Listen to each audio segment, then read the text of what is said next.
Bienvenidos a una nueva clase del Instituto Hondureño de Educación por Radio IER.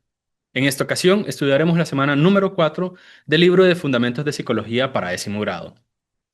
En esta ocasión estaremos abordando el tema de desarrollo del ciclo vital y proyectos de vida, constituido por los temas de desarrollo del ciclo vital, proyecto de vida y autorregulación. En la semana número 4, desarrollo del ciclo vital y proyecto de vida, las competencias del espacio curricular son: fortalece habilidades socioemocionales y motivacionales mediante el logro de metas en función del desarrollo personal para desenvolverse en contextos personales, sociales, académicos y profesionales. Estructura su perfil profesional tomando en cuenta la orientación vocacional, sus aptitudes e intereses y toma de decisiones asertivas para lograr una autorrealización plena en el ámbito académico y profesional. Los resultados del aprendizaje: identifica características psicológicas y sociales presentes en la etapa de la adolescencia para el autoconocimiento mediante técnicas de autoevaluación de la personalidad. El contenido de esta semana: desarrollo del ciclo vital, proyecto de vida, autorregulación. Antes de comenzar con el capítulo de esta semana, entonces abordaremos la parte de exploración de aprendizajes previos. En este espacio vamos a comprobar nuestro nivel de conocimiento. La actividad: para cada pregunta, encierre en un círculo la respuesta que considera correcta.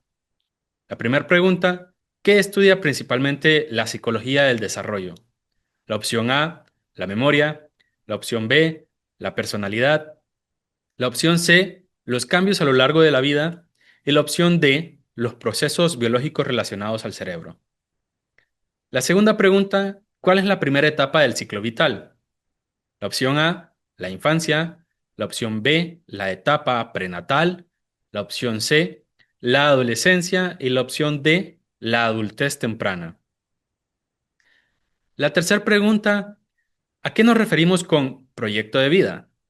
La opción A, una fantasía; la opción B, un objetivo personal; la opción C, una estrategia de juego; y la opción D, la organización de metas y pasos que orientan nuestras vidas. Nuestro compañero aquí nos recuerda que en esta semana exploraremos algunos estados del desarrollo, reconociendo que estos estados no tienen cortes bien definidos, debido a que no todos nos desarrollamos a la misma velocidad. Entonces, lo que esto quiere decir es que algunos estados pueden desarrollarse un poco antes o un poco después de lo que la teoría dice. Eso es completamente normal hasta, bueno, eso es completamente normal. Abordamos entonces la parte de desarrollo de nuevos aprendizajes con el primer tema: desarrollo del ciclo vital.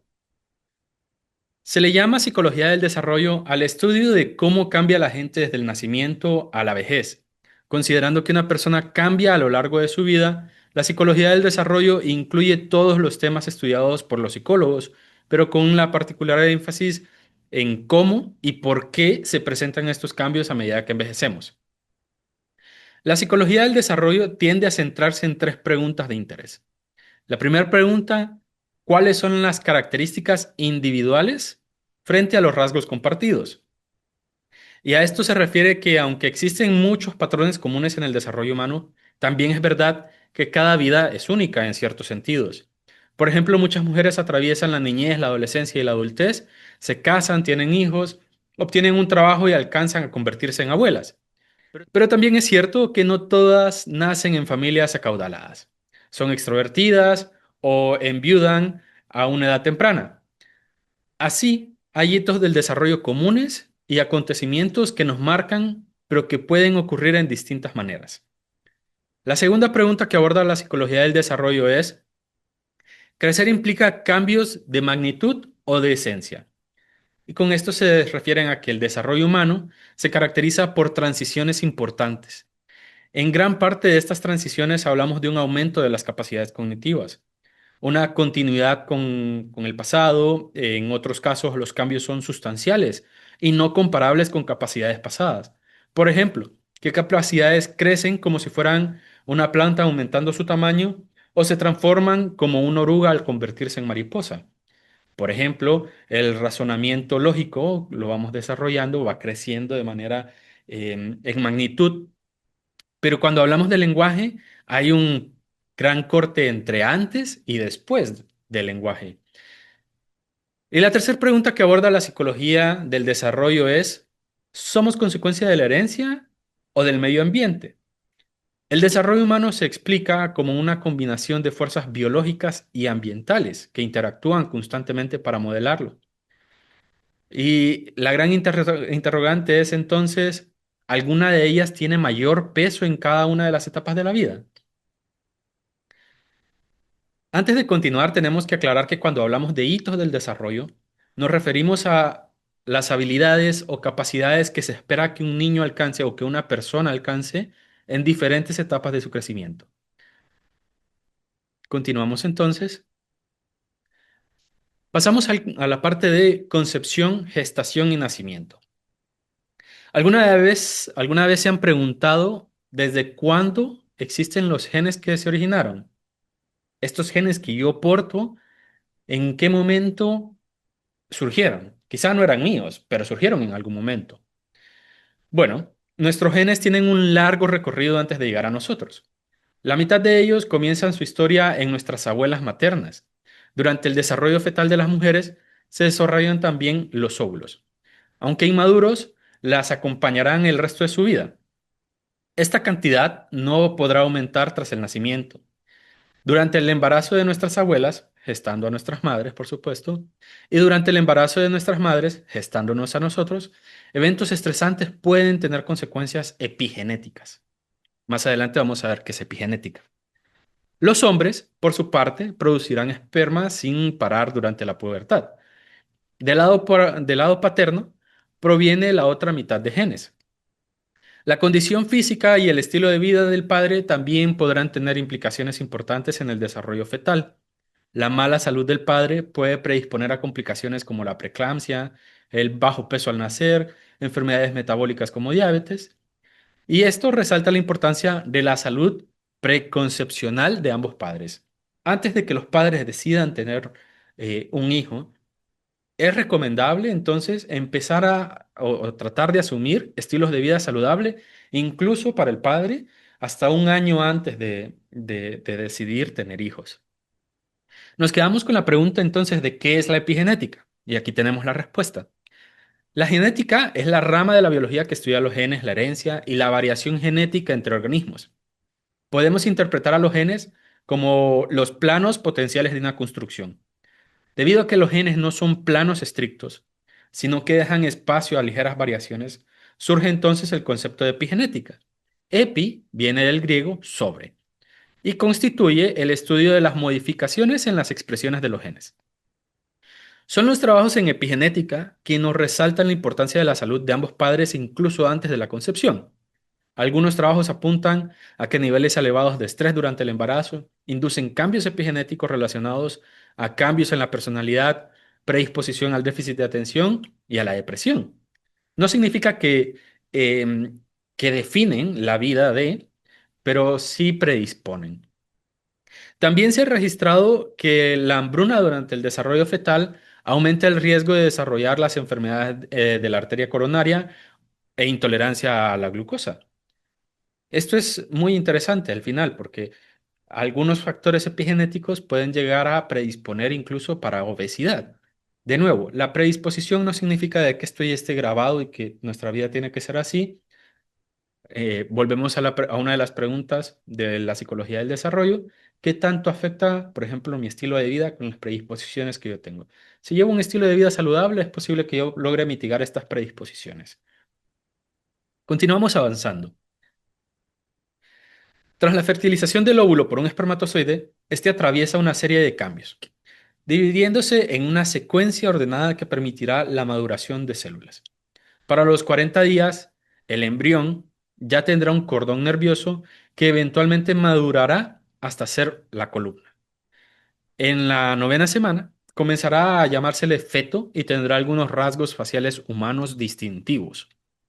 En el sexto mes, el feto podrá responder a sonidos y se acostumbrará a la voz amortiguada de su madre. Esta es la razón por la cual los recién nacidos prefieren la voz materna antes de cualquier otra.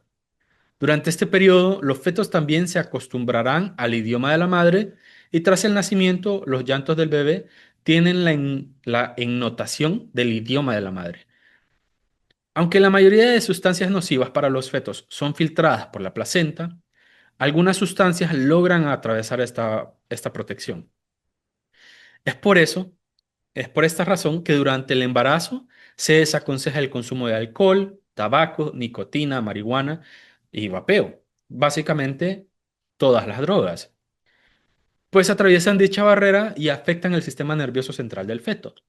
Respecto a estas sustancias, no existe una cantidad segura ni momento seguro del consumo durante el embarazo. Es decir, que desde la primera semana es desaconsejado el consumo de cualquiera de estas sustancias sin importar la dosis.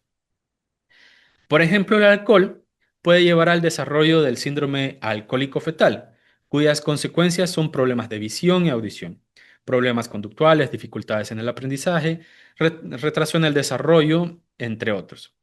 Y por su parte, el tabaco reduce el suministro de oxígeno en el feto, hace más lenta la respiración y acelera el ritmo cardíaco. Estos cambios ponen en riesgo de aborto espontáneo, pero también hacen más proclive registrar bajo peso al nacer y sufrir otros problemas del desarrollo. Nuestra predisposición social se manifiesta pronto tras nacer. Los recién nacidos tienden a girar su cabeza en dirección a las voces humanas, prefieren imágenes con forma de rostros y existe otra serie de reflejos. Otros reflejos, por ejemplo, son esenciales para la supervivencia fuera del útero y entre ellos encontramos los siguientes reflejos. El reflejo de búsqueda es la tendencia a girar la cabeza hacia cualquier cosa que toque la mejilla y ayude al bebé a encontrar el pezón de la madre para poder alimentarse. El reflejo de succión es la tendencia a succionar los objetos que entran en su boca. El reflejo de deglución permite tragar leche y otros líquidos sin asfixiarse. Tenemos el reflejo de prensión, que es la tendencia a sujetar cualquier objeto que se coloque en la mano del bebé. Esto lo van a ver si ustedes ponen el dedo en la palma de un bebé, él la va a sujetar. Y el reflejo de marcha es la tendencia a dar pasos si se les coloca en posición erguida con los pies tocando apenas una superficie plana. Esto todavía ellos no saben caminar, pero tienen ese reflejo. Los recién nacidos también pueden ser capaces de imitar expresiones faciales de un adulto, aunque la conducta puede desaparecer un par de meses después y reaparece nuevamente con mayor complejidad. Los bebés también exhiben rasgos individuales, como temperamento, que es la razón por la que algunos tienden a llorar mucho o se muestran incómodos al ser abrazados. Otros pueden permanecer tranquilos sin importar lo que vean o escuchen. Al crecer, la percepción del mundo de los bebés se vuelve más aguda y significativa. Las razones son la combinación de la maduración física de sus órganos y la adquisición de experiencias. Luego entonces podemos hablar de infancia y niñez. Durante los primeros 12 años de vida, un bebé atraviesa un proceso de desarrollo hasta convertirse en un miembro de la sociedad. Muchos cambios importantes ocurren en este periodo y para fines prácticos los vamos a dividir en los siguientes. El primero, vamos a abordar el desarrollo físico. En el desarrollo físico, el crecimiento no ocurre de forma constante. Aunque en promedio el primer año de vida del bebé crezca 25 centímetros, en el segundo año de vida su crecimiento será más lento y el progreso será cada vez más discreto.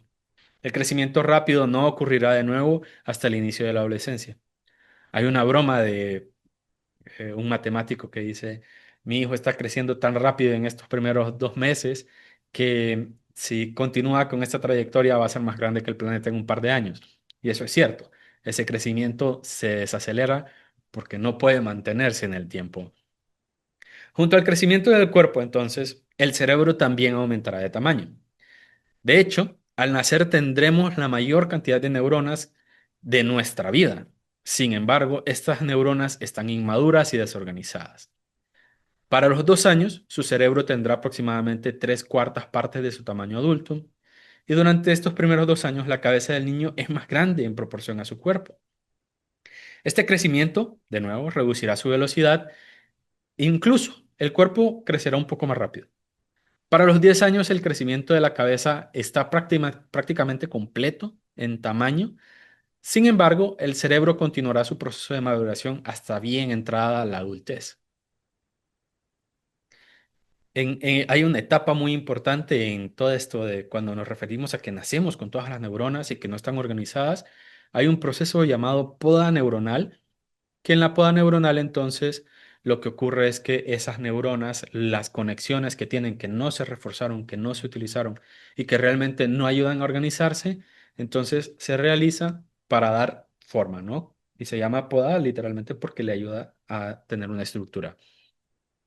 Muy bien, en el desarrollo motor nos vamos a referir a la adquisición de habilidades que implican el movimiento, como gatear, caminar, agarrar cosas con la mano. Y en promedio el gateo va a comenzar a los 10 meses. Sin embargo, algunos niños normales lo desarrollan 3 o 4 meses después. Y también es perfectamente normal que ocurra 3 o 4 meses antes. Los padres, por supuesto, pueden influir al integrar estimulación, práctica y aliento en su desarrollo. El desarrollo motor tiende a ocurrir de manera proximodistal, es decir, desde lo más cercano al centro del cuerpo, proximal, a lo más lejano. Imagínense una línea que pasa por el centro del cuerpo hacia afuera, como si estuviéramos entonces lo más distante, podrían ser las manos, los dedos y los pies. Esta maduración incluye el rápido desarrollo del cerebelo, preparándonos para aprender a caminar aproximadamente al año de edad. Lo mismo ocurre con otras habilidades físicas, como el control de los intestinos y la vejiga. Antes de la maduración muscular y neuronal necesaria, ni las súplicas ni los castigos lograrán un aprendizaje exitoso para ir al baño. No hay forma de apresurar las primeras descargas controladas de los niños. Esto es muy importante porque se entiende que algunos padres tratan de forzar ese control temprano. Hablamos también de otro eje que es el desarrollo cognoscitivo. El teórico de mayor influencia en el área del desarrollo cognoscitivo fue el psicólogo Jean Piaget, quien dividió el desarrollo cognoscitivo en 4 etapas que exploraremos a continuación. La primera etapa, la etapa sensoriomotora. En esta etapa, estos van a ser algunos de los aspectos, de los hitos que podríamos estar esperando. Uno de los primeros hitos entonces es la permanencia del objeto. Reconocer que los objetos continúan existiendo incluso cuando están fuera de vista. Por eso para los niños, hacer el juego de aquí estoy, o de ¿dónde está bebé? Aquí está. El hecho de taparnos nuestra cara y bloquear la vista del bebé a nosotros, eso para ellos es que literalmente nosotros desaparecimos. Y cuando nos destapamos, entonces reaparecemos. Por eso la risa es una risa de sorpresa, de impacto, de qué pasó aquí. También aparecen en esta etapa las representaciones mentales. Imaginar el movimiento de un objeto que en realidad no se debe moverse. Por ejemplo, si yo tomase mi libro de psicología y muevo mi puño por aquí, ustedes o un bebé podría imaginar que mi puño se está moviendo incluso si ustedes no lo están viendo. Y el autorreconocimiento, que es la capacidad de reconocerse en un reflejo, en el reflejo del espejo, que es uno de los temas que ya abordamos. En la etapa preoperacional, entonces, que es desde los 2 a los 7 años, la etapa sensoriomotora es desde el nacimiento a los 2 años. La etapa preoperacional, de los 2 a los 7 años, surgen entonces el juego de fantasía que involucra los juegos imaginativos, creando escenarios y personajes fantásticos como héroes o personajes de cuentos. También surgen los gestos simbólicos, donde un objeto puede representar algo más, algo más que un simple objeto. Por ejemplo, un palo que se convierte en una espada. Voy a volver ahí desde gestos simbólicos en 3, 2, 1. Los gestos simbólicos son cuando un objeto puede representar algo diferente, algo más. Entonces, un palo se convierte en una espada, o una caja se convierte en una casa, o un grupo de cojines se vuelve en un castillo, un fuerte.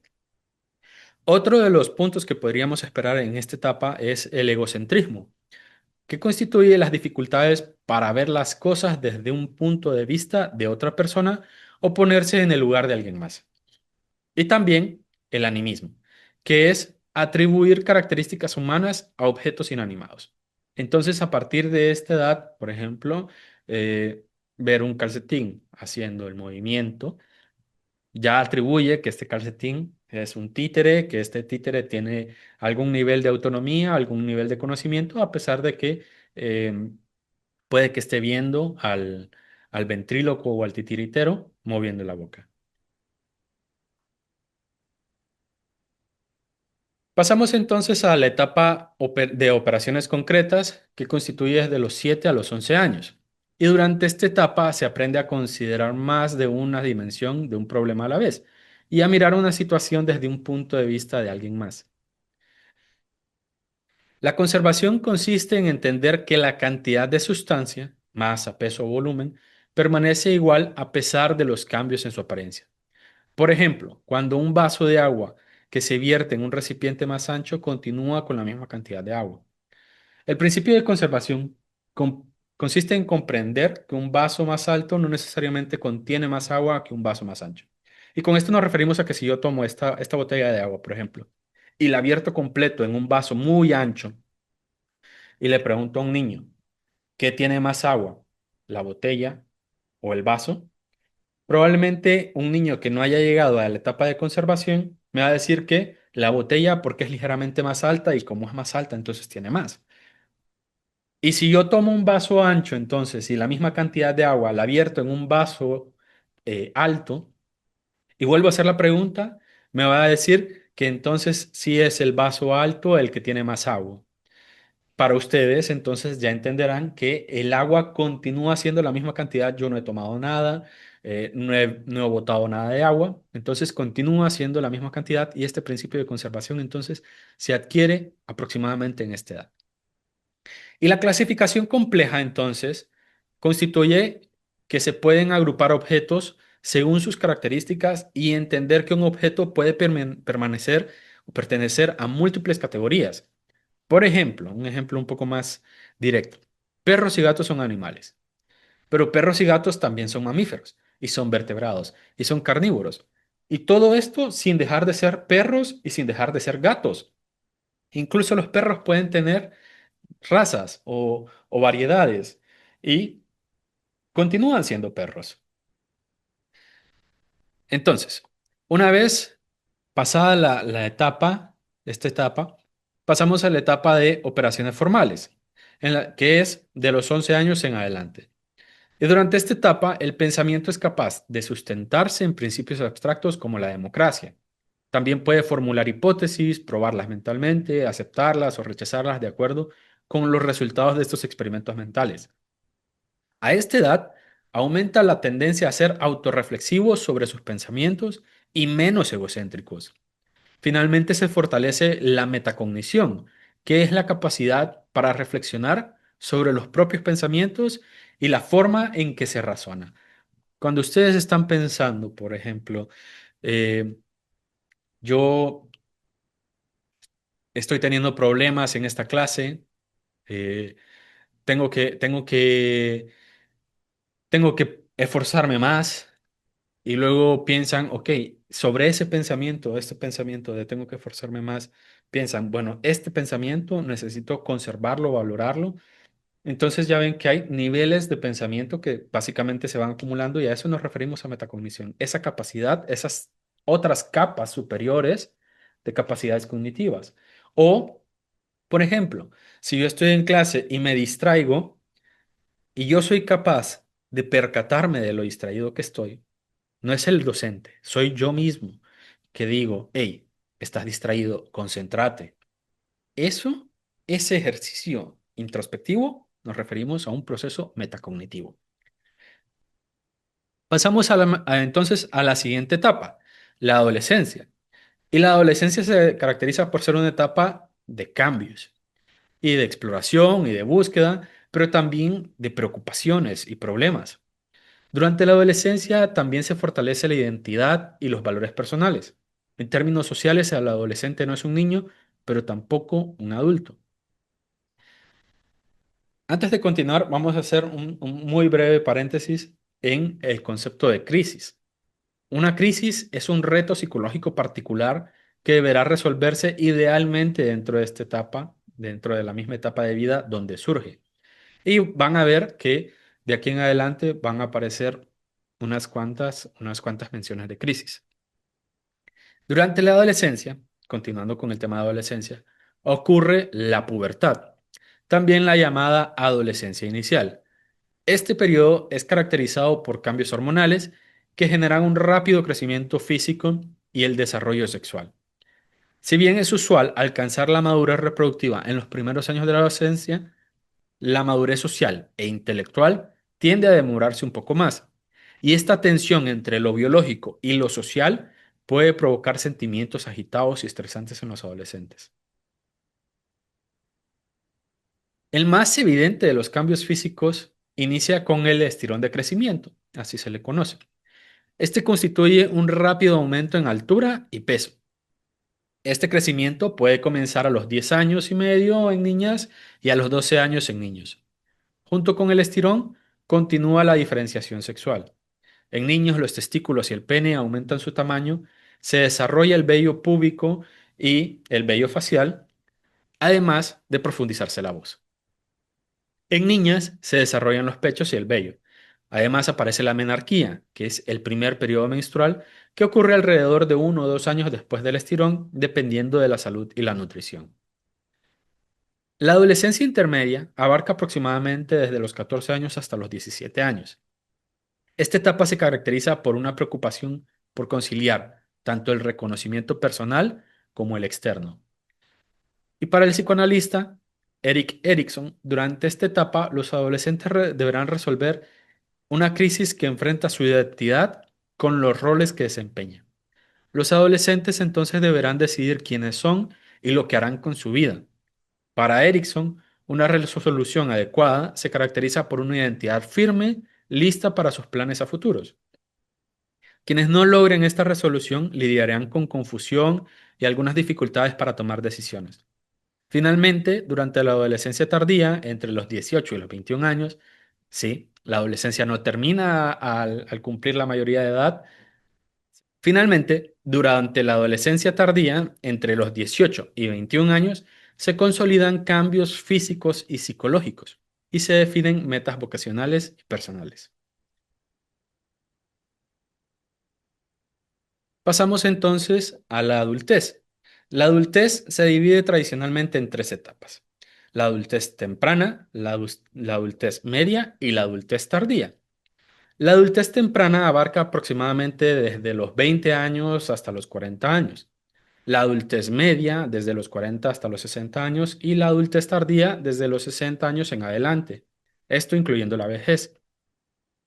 La mayoría de los cambios cognitivos medibles que tienen lugar durante la vida adulta no implican simplemente un aumento o disminución en las capacidades generales. Para la mayoría, algunas habilidades cognitivas, como el vocabulario y la memoria verbal, aumentan gradualmente hasta los 60 años. Otras habilidades, como el razonamiento y la orientación espacial, alcanzan su punto máximo a los 40 años y disminuyen lentamente con la edad. Para Eric Erikson, el psicoanalista que mencionábamos antes en la adolescencia, la adultez se caracteriza por tres crisis. La primera ocurre durante la adultez temprana. ¿Recuerdan? Entre los 20 y los 40 años, 39 años en realidad. En esta primer crisis, los jóvenes adultos deberán resolver el conflicto entre intimidad y aislamiento. Esta etapa se caracteriza por la pregunta de ¿puedo amar? Y tras decidir quiénes son, es necesario entonces compartir con otros y aprender a establecer compromisos. Según Erickson, sin importar cuán exitoso sea alguien, la crisis no se resolverá hasta que sea capaz de crear un vínculo íntimo con alguien, aunque no siempre sea en un contexto romántico. Esto es importante. Durante la adultez media, entonces, desde los 40 a aproximadamente 64 años, 60, después de saber quiénes son y de desarrollar una relación íntima, se lidia con la crisis de la generatividad contra el estancamiento. Durante esta etapa se contempla la naturaleza finita de la vida y aparece la persistente duda de Puedo hacer que mi vida cuente. La generatividad se describe como la preocupación por guiar a la próxima generación. La paternidad es una forma común de lidiar con esta generatividad. Sin embargo, no es la única, pues las personas pueden ser productivas, creativas y formativas de otras maneras. Por ejemplo, en su trabajo, eh, guiando a generaciones más jóvenes, o la docencia, por ejemplo. Finalmente, llega la adultez tardía, a los 65 años en adelante. En ella, por ejemplo, vamos a observar que dormir y permanecer dormidos se vuelve más difícil y el tiempo de reacción se hace un poco más lento.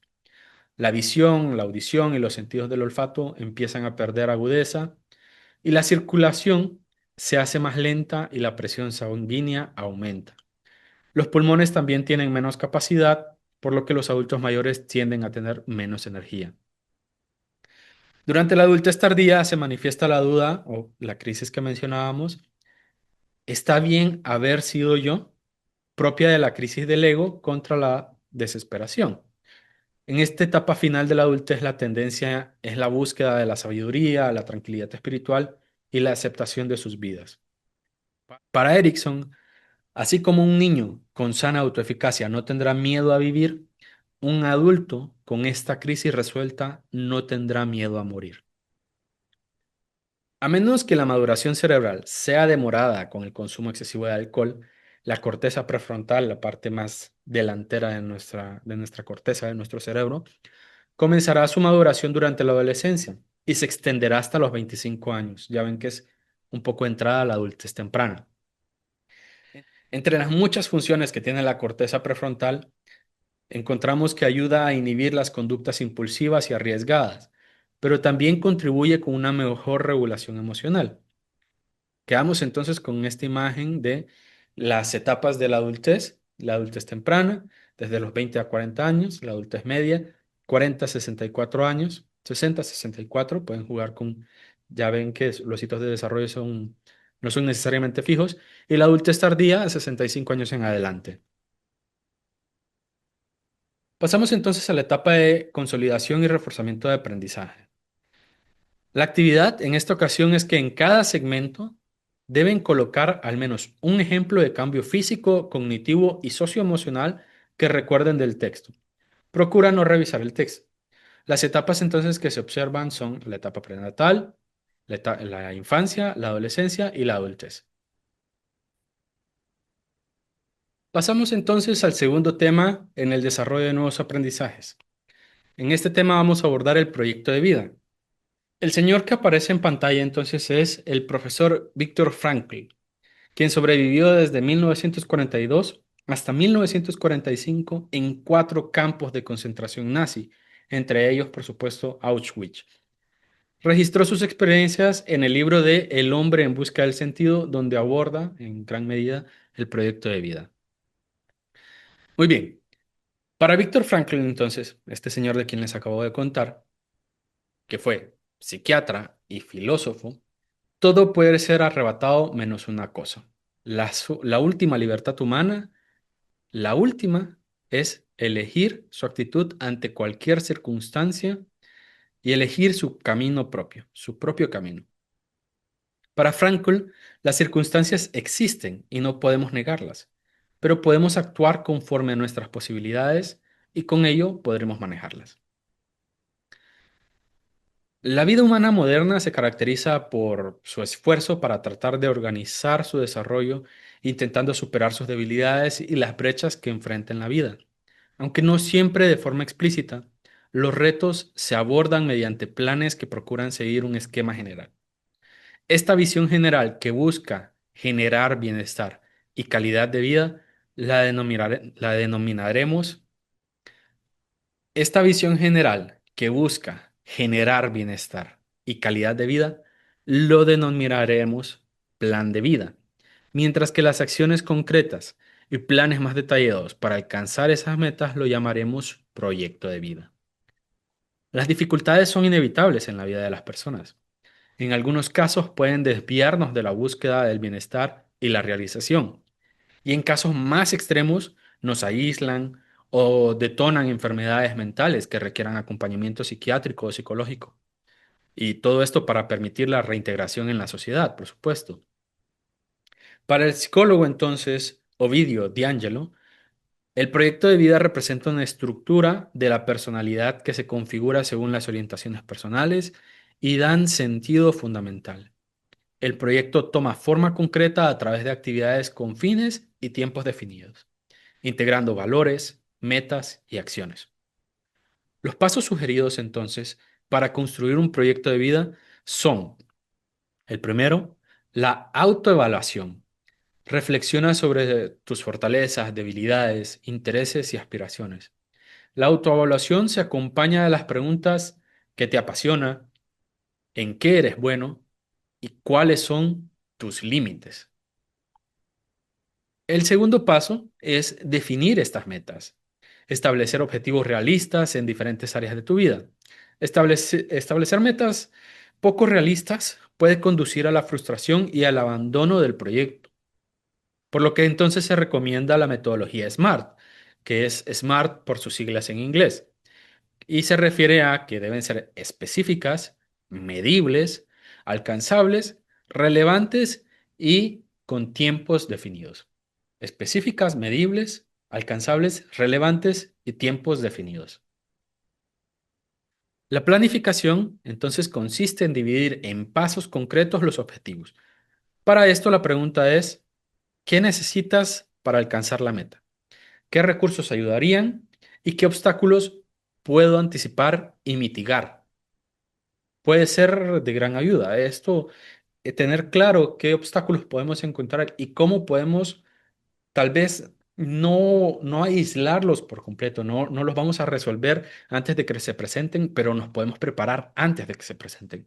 A esto nos referimos con mitigar, que van a existir obstáculos, van a existir, pero si los podemos anticipar y hacer un plan, muy así como Batman, por ejemplo, tratando de resolver sus planes, entonces eso ya es de gran ayuda. Uno. El último paso, implementar. Implementar consiste en realizar las acciones planificadas, pero se acompaña de una evaluación regular del proceso para realizar ajustes que permitan el cumplimiento de estas metas. Durante esta etapa es importante recordar que un proyecto de vida no es estático y se construye a lo largo del tiempo.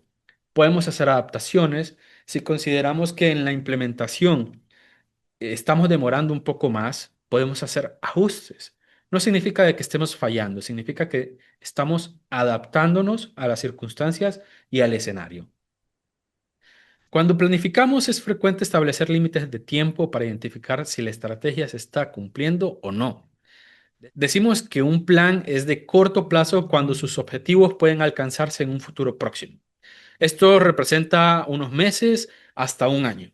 Los planes a mediano plazo requieren un poco más de tiempo y esfuerzo y pueden abarcar desde un año hasta 3 o incluso 5. Y los planes de mediano plazo son una forma de dividir objetivos más grandes, haciéndolos más manejables. Por ejemplo, podríamos hablar de comprar un terreno como un plan de mediano plazo que forma parte de construir una casa. Entonces, el primer paso va a ser comprar el terreno, que puede que nos tome un par de años, y luego construir la casa, terminando de comprar el terreno, en adelante.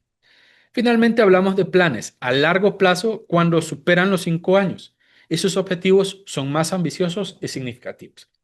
Construir la casa puede que tome un año, pero que terminemos de pagarla en 10, en 15, en 20, puede que hasta 30 años. En esta etapa de consolidación y reforzamiento del aprendizaje, entonces la actividad constituye en marcar la opción correcta en cada caso. La primera pregunta es: ¿cuál de las siguientes opciones corresponde a una meta de corto plazo? La opción A, leer un libro este año. La opción B, graduarse de un bachillerato técnico, que suele durar 3 años. La opción C, comprar una propiedad propia en 4 años.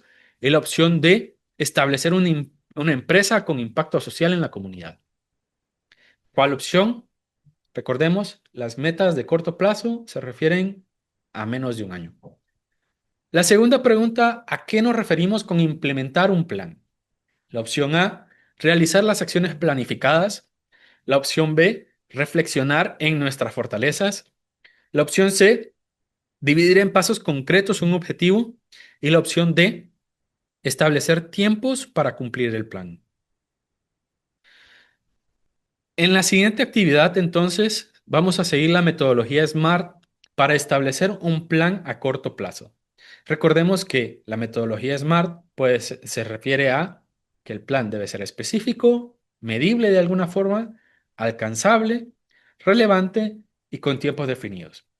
Y como nos referimos a un plan de corto plazo, puede ser algo de menos de un año. Puede ser, por ejemplo, algo muy breve, escribir un ensayo o escribir un artículo. Eso es un plan de corto plazo, es específico. ¿En cuánto tiempo podría ser? Digamos que tengo un plan de 2 meses. Es alcanzable, perfectamente alcanzable. ¿Y cuál sería entonces la señal de que lo alcanzamos? Terminarlo, ¿cierto? ¿Es relevante? El tema que me interesa a mí es relevante. La relevancia puede ser subjetiva también. Recuerden que es de acuerdo a su interpretación. Y con tiempos definidos, pues ya les dije, en 2 meses podríamos estar escribiendo un ensayo. Pasamos entonces al desarrollo de nuevos aprendizajes con el tema de autorregulación. Aquí entonces empezamos mencionando al manual de estoicismo. El manual de estoicismo también es conocido como el Enquiridión y fue escrito por Epicteto. Epicteto inicia aconsejando sobre la importancia de distinguir lo que depende de nosotros y aquello que no depende de nosotros. Esta diferencia es esencial en filosofía estoica y resuena profundamente con las observaciones de Víctor Frankl en la sección anterior sobre la importancia de nuestra actitud respecto a lo que no podemos controlar y que nuestra actitud es lo que sí podemos controlar. La autorregulación entonces constituye el conjunto de procesos por medio de los cuales las personas buscan redirigir, transformar, intensificar, minimizar o inhibir el flujo espontáneo de las emociones, refiriéndose tanto a emociones positivas como negativas. Y con ello, entonces, el concepto reconoce que las personas no solo sienten emociones, sino que las manejan, aunque no siempre lo hacen de forma consciente. La autorregulación, y cuando nos referimos a autorregulación emocional, se encuentra estrechamente relacionada al concepto de afrontamiento, casi al punto de usarse incorrectamente como sinónimos. El afrontamiento se refiere a un conjunto de esfuerzos que buscan manejar del mejor modo posible las demandas abrumadoras o estresantes. Puede ser que sea a través de reducirlo, de minimizarlo, de tolerarlo o controlando todas estas emociones estresantes. Estos esfuerzos pueden ser pensamientos o conductas. Y tradicionalmente se hablaba de afrontamiento en relación al estrés y a la enfermedad, pero ahora también se reconoce su importancia en la familia y en el trabajo. Entonces, pueden escuchar la expresión de afrontamiento en contextos laborales, por ejemplo. El afrontamiento entonces puede dividirse en dos grandes ramas. En las estrategias de afrontamiento centradas en el problema, que son aquellas que tratan de lidiar con el problema causante de la emoción, esta estrategia suele incorporar soluciones alternativas, pero también cambios motivacionales. Por ejemplo, si un examen nos produce ansiedad, la estrategia puede ser la motivación para estudiar más. Y la estrategia de afrontamiento centrada en las emociones, ya vimos que una es centrada en el problema, esta otra es centrada en las emociones y busca regular la emoción que aparece como consecuencia del problema. Con frecuencia, entonces, esta estrategia se asume cuando las soluciones al problema no funcionaron y en estos casos, la reinterpretación positiva y el apoyo social son formas de lidiar con las emociones experimentadas. Por ejemplo, una ruptura de una relación, ya ven que no hay forma de afrontar el problema porque el problema era precisamente el deterioro de la relación. Entonces, un afrontamiento centrado en las emociones es cómo podemos lidiar con estas emociones que estamos sintiendo y cómo podemos regularlas para que no se vuelvan autodestructivas. Bien, no todas las estrategias de afrontamiento son positivas. Esto es importante tenerlas claras. Algunas de ellas pueden ser perjudiciales para la salud. La evitación de un problema puede conducir al consumo de alcohol, dejar de comer, comer en exceso y que al frecuentarse pueden volverse peligrosas. Como estrategias de autorregulación emocional, podemos centrarnos en el manejo emocional, la aceptación, por ejemplo, el diario emocional, la meditación y la corporal, que son actividad física en horarios de sueño saludables y la visita de la naturaleza. El contacto con la naturaleza puede ayudar a relajarnos también. Las dos técnicas, vamos a explorar algunas técnicas corporales que pueden realizarse en cualquier circunstancia y esta es la razón por la que las estamos abordando en el libro y es que estas no necesitan que ustedes vayan a la naturaleza, no necesitan que vayan al parque a correr, estas las pueden hacer en momentos muy puntuales, son muy cortas y estoy seguro de que una vez que ustedes las empiecen a implementar, van, a medida que las vayan implementando, van a sentir cómo pueden mejorar para ustedes. Muy bien. Las técnicas de respiración profunda son técnicas que ayudan a calmar el sistema nervioso, controlan el ritmo cardíaco y controlan o ayudan a controlar la ansiedad. Estos ejercicios pueden realizarse diariamente por 5 minutos para notar cambios incrementales en la relajación y el estado de ánimo. La primera es la respiración en caja. Consiste en inhalar, sostener, exhalar y aguantar sin aire por la misma cantidad de tiempo en cada etapa. Usualmente entonces hablamos de 4 segundos en cada uno. La inhalación se realiza lentamente por la nariz y la exhalación lentamente por la boca. Ya ven que tiene que durar 4 segundos esa inhalación y 4 segundos esa exhalación. Esta técnica también se puede utilizar para tratar de conciliar el sueño. Entonces, inhalamos, sostenemos, exhalamos y aguantamos sin respirar. Entonces se llama en caja porque este ejercicio de inhalar lo imaginan como si fuera hacia arriba, sostener hacia el lado, exhalar hacia abajo y aguantar hacia el inicio de la caja.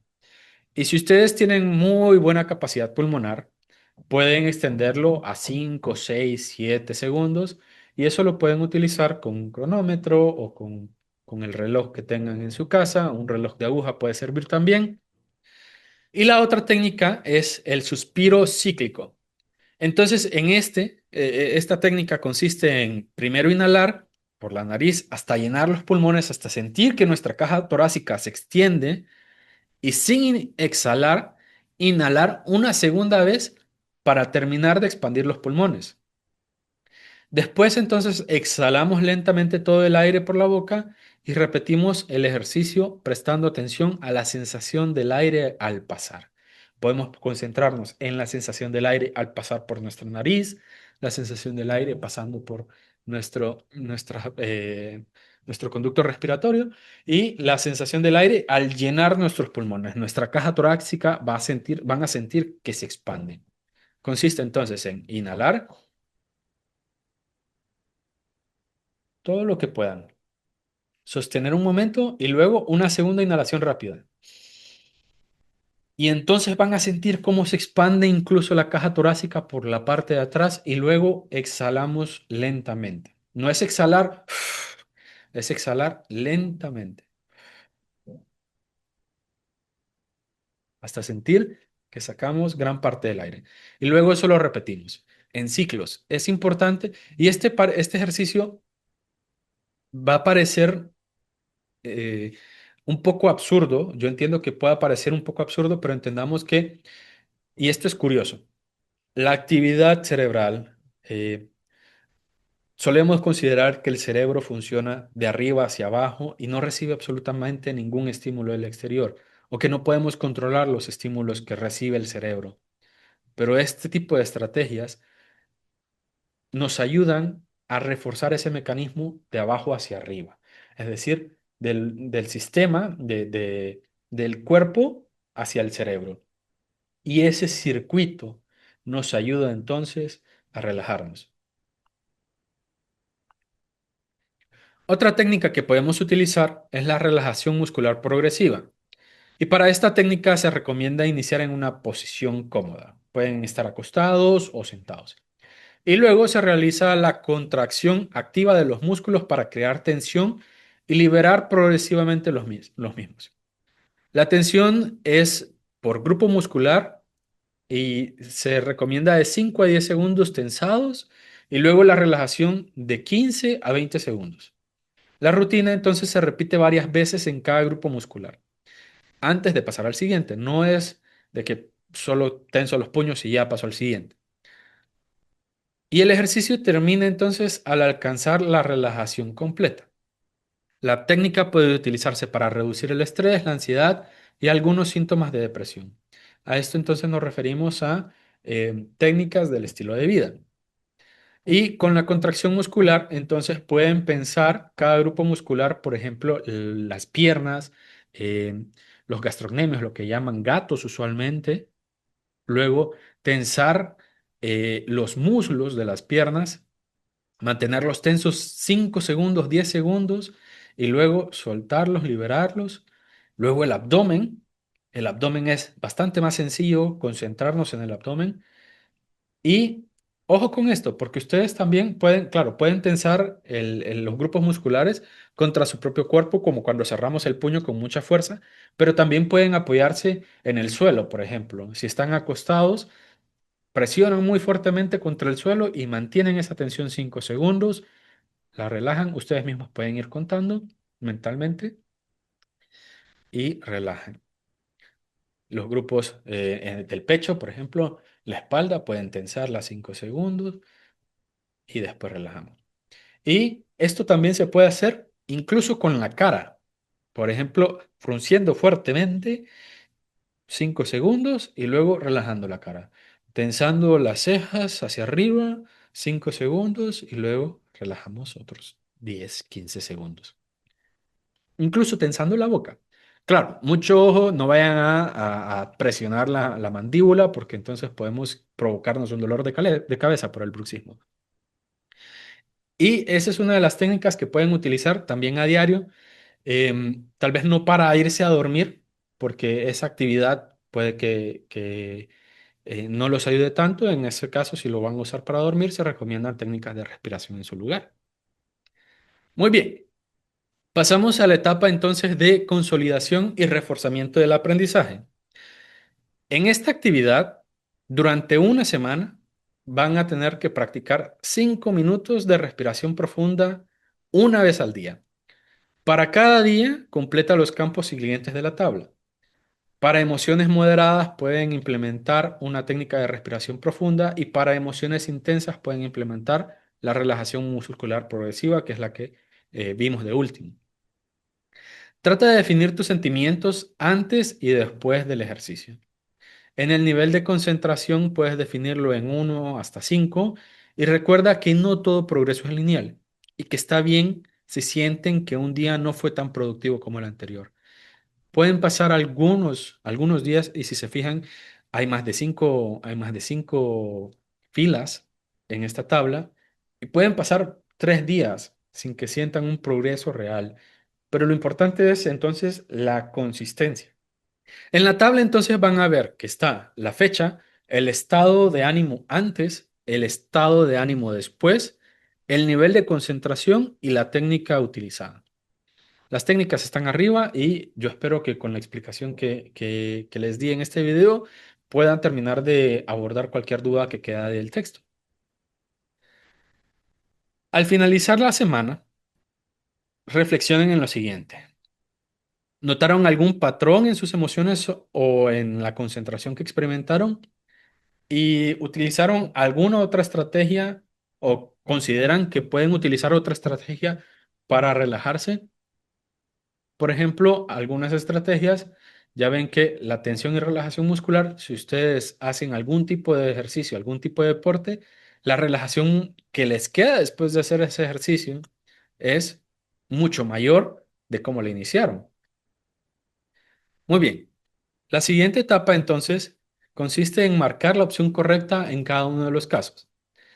La primera pregunta, ¿cuál de las siguientes es considerada una estrategia de afrontamiento centrada en emociones? El suspiro cíclico, la reinterpretación positiva, los horarios saludables de sueño y la última, confrontar la raíz del problema. Recordemos que los afrontamientos pueden ser centrados en emociones y centrados en los problemas.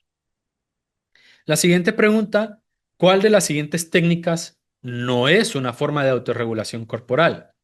La opción A es el suspiro cíclico, la opción B, la respiración en caja, la opción C, la reinterpretación positiva y la opción D, la actividad física. Puede ser el ejercicio, digamos. Muy bien. Pasamos a la etapa entonces de valorar y evaluar lo aprendido. En esta actividad necesitan marcar la opción correcta en cada caso y responder una pregunta reflexiva al final. La primera pregunta es, ¿en qué se enfoca la psicología del desarrollo humano? La opción A es la maduración sexual, la opción B, el diseño de pruebas escolares, la opción C, los cambios a lo largo de la vida y la opción D, el aumento de peso en personas sedentarias. La segunda pregunta, ¿durante qué etapa se desarrolla el juego de fantasía como capacidad cognitiva? Recordemos que el juego de fantasía es cuando la espada. La opción A, etapa sensoriomotora, de los 0 a los 2 años. La etapa B, la etapa preoperacional, de los 2 a los 7 años. La opción C, en la adolescencia inicial, de los 10 a los 13 años. Y la opción D, en la adultez temprana, que aquí aparece como 18 a los 39 años, pero pueden, eh, recuerden, de los 20 a los 40 años, aparece de distintas maneras. En la tercera pregunta, ¿en qué se diferencia el plan de vida respecto al proyecto de vida? La opción A es lo que haríamos si ganáramos la lotería. La opción B representa nuestros más exagerados sueños. La opción C es una visión general sobre nuestro bienestar. Y la opción D constituye una serie de pasos concretos para cumplir las metas. Finalmente, la pregunta reflexiva explica con tus propias palabras cómo un proyecto de vida y la autorregulación pueden apoyarse mutuamente para lograr metas personales. Incluye al menos un ejemplo de tu experiencia o de alguien cercano.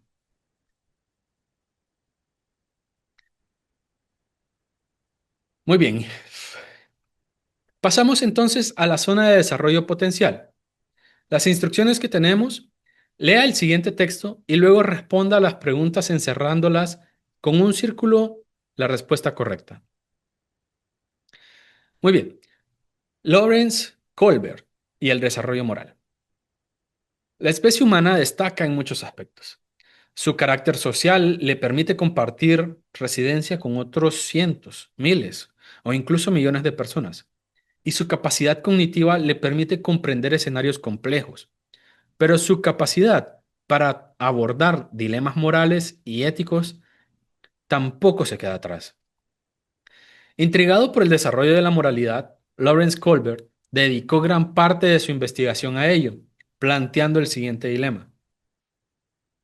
Una mujer estaba a punto de morir de cáncer. Un medicamento recientemente descubierto por un farmacéutico local podría salvarla. El farmacéutico la vendía a $2.000. 10 veces. Voy a volver ahí en 3, 2.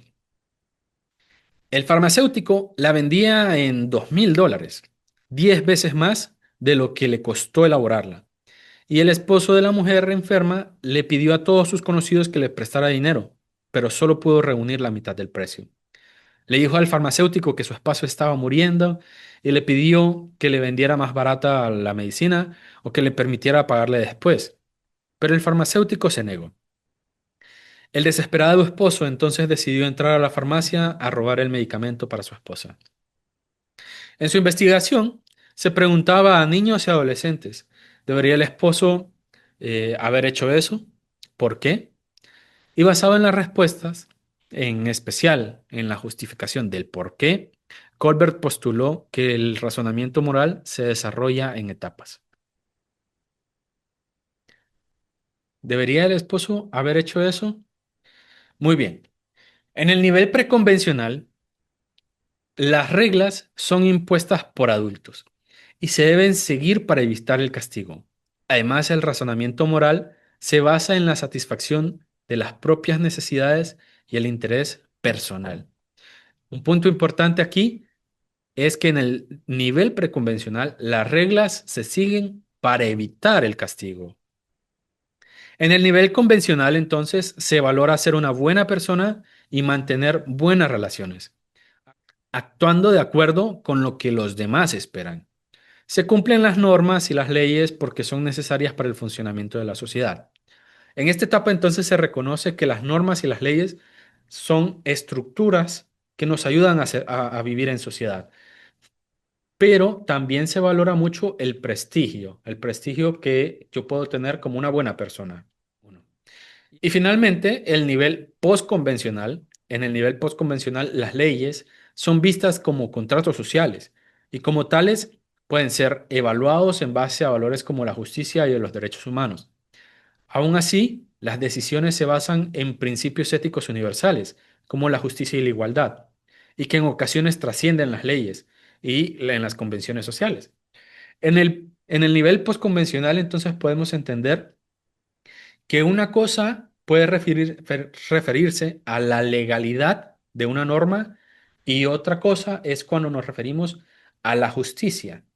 Y esto es particularmente intrigante, es interesante, porque en los tiempos en los que nosotros vivimos, eh, lo cierto es que la velocidad con la que se crean leyes no siempre se corresponden a los avances sociales existentes en esa época.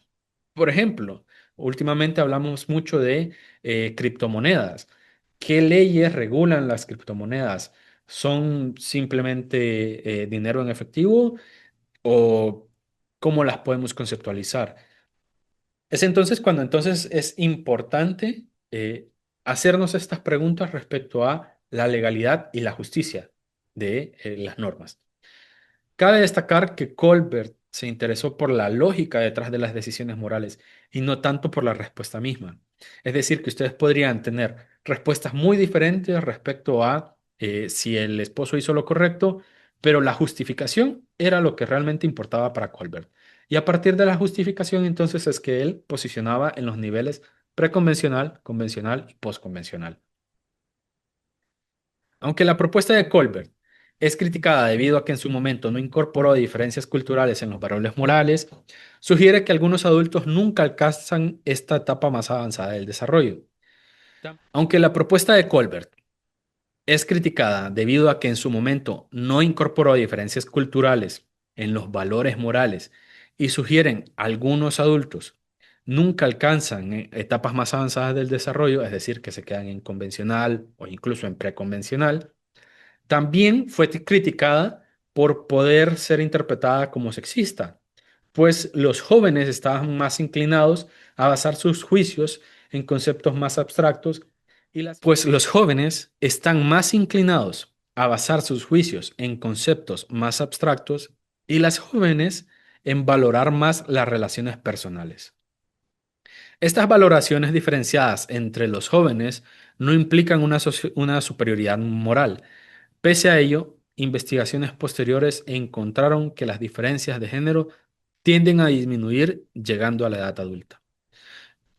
Entonces, ya ven que es un tema polémico, es un tema difícil de abordar, pero el enfoque que tenía Colbert es realmente innovador porque él se enfoca en cómo justificamos las decisiones que tomamos y en la complejidad con la que logramos abordarla.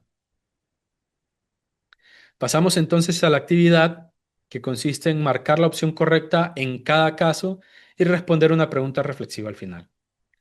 Muy bien, la primera pregunta: ¿cuál fue el criterio principal que Colbert usó para clasificar el desarrollo moral? A, la edad; B, los prejuicios personales; la opción C, la justificación ante los dilemas; y la opción D, la etapa del desarrollo cognitivo. Si recuerdan, Colbert se fijó muchísimo en cómo respondían al por qué. Y en el por qué entonces podemos hablar de una justificación. La segunda pregunta: ¿qué crees que caracteriza un dilema moral? A, un escenario hipotético; B, una interpretación subjetiva; C, una situación de múltiples opciones; y D, una situación que presenta una tensión entre dos o más principios morales. Un escenario hipotético no siempre incluye un dilema moral. Un escenario hipotético puede ser algo tan simple como que yo dejo caer mi celular, pero no lo estoy dejando caer. Eso es un escenario hipotético y no implica un dilema moral. Una interpretación subjetiva es cómo yo percibo cierto escenario. Puede ser que yo perciba que me botaron el celular o el celular se cayó y esto no constituye un dilema moral. La opción C, una situación de opciones múltiples, que podamos tener múltiples opciones no necesariamente constituye un dilema como tal y tampoco un dilema moral. Y la opción D, una situación que presenta una tensión entre dos o más principios morales, ya ven que ahí entonces es cuando hablamos de un dilema moral, porque podemos tomar distintas opciones, pero cada opción, especialmente por ejemplo la opción de robar el medicamento, no robar el medicamento y entonces básicamente dejar a la esposa morir. Otra opción podría ser robar dinero para tratar de comprar el medicamento. Ya ven que todos esos escenarios son dilemas morales, entran en conflicto entre ellos y entonces ¿cómo podemos tratar de resolverlos? Una situación que representa una tensión entre dos o más principios morales es cuando podemos hablar de un dilema moral. La pregunta número 3 es una característica de la etapa preconvencional. En la opción A depende del género de la persona. La opción B se basa en la satisfacción personal. La opción C aborda aspectos más abstractos de la moralidad. Y la opción D consiste en la coordinación durante el juego infantil.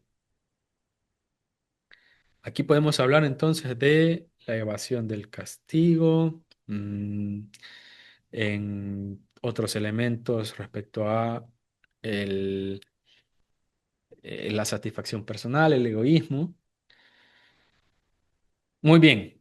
La cuarta pregunta, ¿cuáles no son críticas a la propuesta del desarrollo moral de Colbert? La opción A puede considerarse sexista. La opción B, su enfoque en el razonamiento. La opción C, no tiene consideración a la cultura, a las distintas culturas. Y la opción D, sugiere que hay adultos sin desarrollo moral completo.